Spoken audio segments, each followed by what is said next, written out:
کیا شب برات میں جاگنا اور روزہ رکھنا صحیح ہے؟ 15 شعبان کا روزہ کسی صحیح حدیث سے ثابت بولو بھائی نہیں. صرف جمہور کے نزدیک عبادت ہے 15 شعبان کی, اس کے علاوہ باقی کوئی بھی چیز.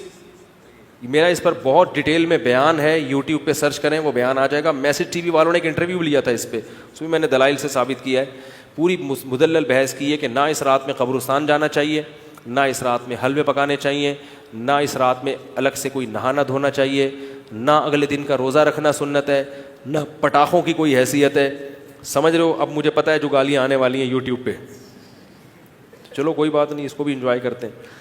تو صرف ایک چیز ہے وہ, اور نہ اس رات میں تقدیر کے, صاف ہے قرآن میں کہ وہ لیلۃ القدر میں ہوتے ہیں.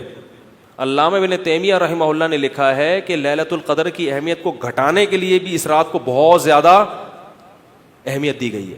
تو جتنی جس چیز کی اہمیت ہو اس کو اتنا ہی رکھنا چاہیے. تو صرف عبادت ہے, تو عبادت کی جمہور کے نزدیک کیا ہے وہ بھی اتفاقی نہیں ہے, یاد رکھو.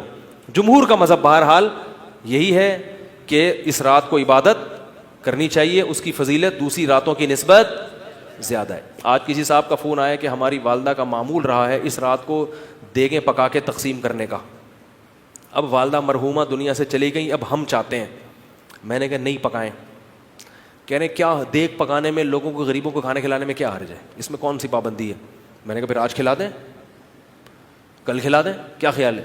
لوگ یہ بھی کہتے ہیں کہ بھئی آپ صدقات و خیرات سے کیوں روک رہے ہو لوگوں کو؟ بھائی صدقات و خیرات, جیسے لوگ کہتے ہیں نا بکرے کے صدقے میں کیا خرابی ہے. ابھی پھر کوئی صاحب مجھ سے الجھ گئے کہ آپ کیوں کہتے ہو صدقے کا بکرا بدعت ہے, اگر کوئی بکرا کھلا رہا ہے تو کیا خرابی ہے؟ میں نے کہا سوال پیدا ہوتا ہے, جب غریب آدمی کو بکرے کے پیسوں میں زیادہ دلچسپی ہے تو آپ کو کیا تکلیف ہے کہ آپ اس کو بکرا کھلائیں؟ اس کا مطلب آپ بکرے کو کیا سمجھ رہے ہو, الگ سے کوئی فضیلت سمجھ رہے ہو بکرے میں. تو شریعت میں جس چیز کی الگ سے کوئی فضیلت نہ ہو اس کو الگ سے پروٹوکول دینا یہ بدعت ہے یا نہیں ہے؟ غریب آدمی کو کہہ رہے یار 20,000 کا بکرا لے کے دے دیا تم نے مجھے, تو مجھے 20,000 روپے دے دیتے. اگر آپ کہتے ہو اس کے کھانے کی حاجت ہے تو راشن ڈلوا دو. 20,000 میں جو راشن ہے, بکرا ایک ٹائم پہ ختم ہو جائے گا, 2 دن چلے گا, اور راشن پورے سال چلے. اس کا مطلب یہ ہے کہ بکرا مقصد ہے آپ کا, بکرے کا لیبل لگایا جا رہا ہے, صدقے کا لیبل لگایا جا رہا ہے, مقصد کیا ہے؟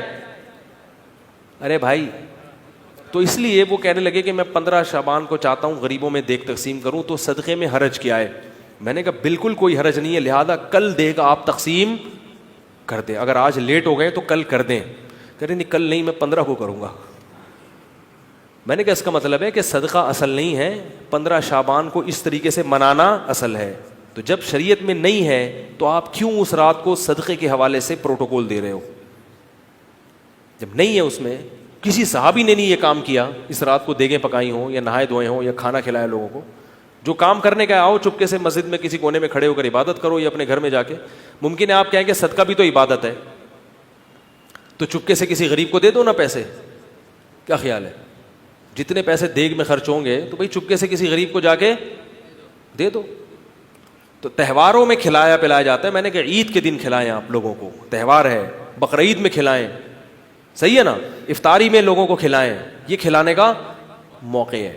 آپ 15 شعبان کی رات کو پبلک کو جب خوب مرغن غذائیں کھلائیں گے تو وہ عبادت کے لائق, وہ مرغے کھا کے کیا کریں گے, ٹن ہو جائیں گے, سو جائیں گے.